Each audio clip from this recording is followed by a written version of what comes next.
Hi, we're back looking at Habakkuk, and last time we talked about the passage in chapter 3, 17 through 19, and Habakkuk's response to God and how he's going to be rejoicing, and that kind of implies the gratitude that he has, the thankfulness that he has, and we talked about who God is. So now let's look at what God does. What is revealed in Habakkuk of what he does. So number one, he gives strength so we can make it through hardships.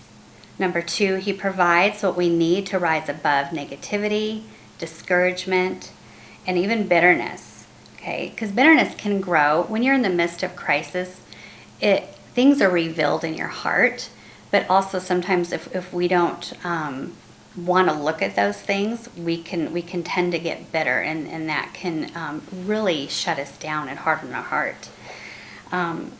Number three, he enables us to triumph over that which would keep us from looking to God as the source of all we need in difficult times. So if we look to him as a source and what God does, we can get through these times. And so he enables us to do that.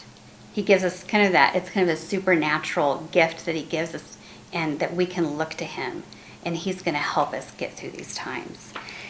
And then if we look at 1 Thessalonians 5:18, it says, give thanks in all circumstances, right? And so if we look at that, and we can give thanks in the midst of circumstances and have joy, and realize that God is the same. He does not waver.